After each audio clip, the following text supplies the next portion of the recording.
ಮಹಾರಾಜ ಮಹಾರಾಜ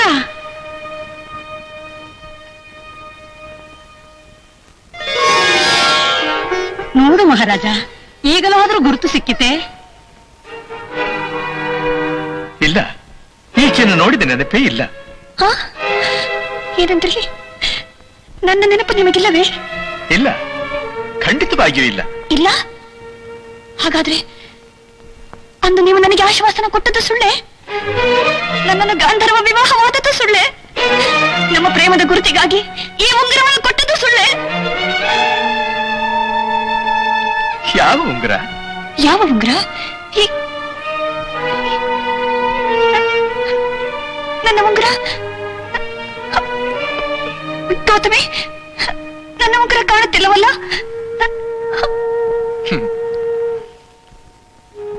ಒಂದು ವೇಳೆ ಶಚಿ ನದಿಯನ್ನು ದಾಟುವಾಗ ಕೈಯಿಂದ ಉಂಗುರ ಜಾರಿ ಹೋಯ್ತೋ ಏನೋ. ಅಯ್ಯೋ, ವಿಧಿ ಮುನಿದಾಗ ಅಮೃತವೂ ವಿಷವಾಗುವುದು. ಸ್ತ್ರೀಯರು ಸಮಯಕ್ಕೆ ತಕ್ಕ ಚಾತುರ್ಯ ಉಳ್ಳವರು ಎಂಬುದು ಸುಳ್ಳಲ್ಲ. ಮಹಾರಾಜ, ಮಹಾರಾಜ, ನಮ್ಮ ಶಕುಂತಳೆ ತಪೋವನದಲ್ಲಿ ಬೆಳೆದವಳು. ತರುಲತೆಗಳನ್ನು, ಪಶು ಪಕ್ಷಿಗಳನ್ನು ಮನುಷ್ಯರಂತೆ ಭಾವಿಸಿ ಆದರಿಸುವ ಗುಣವುಳ್ಳವಳು. ಸುಳ್ಳಿನ ನೆರಳನ್ನೇ ಕಾಣದ ಕಾನನದ ಕುಸುಮಯವಳು. ಕೆಲವರು ತಮ್ಮ ಕಾರ್ಯ ಸಾಧನೆಗಾಗಿ ಸುಳ್ಳು ಹೇಳುವುದು ಸಹಜ. ಏನಾರ್ಯ, ಧರ್ಮರಕ್ಷಕನೇ ನೀನು? ಇಲ್ಲ, ಬೂದಿ ಮುಚ್ಚಿದ ಕೆಂಡ, ಹೊಲ ಮುಸುಕಿದ ಭಾವಿ.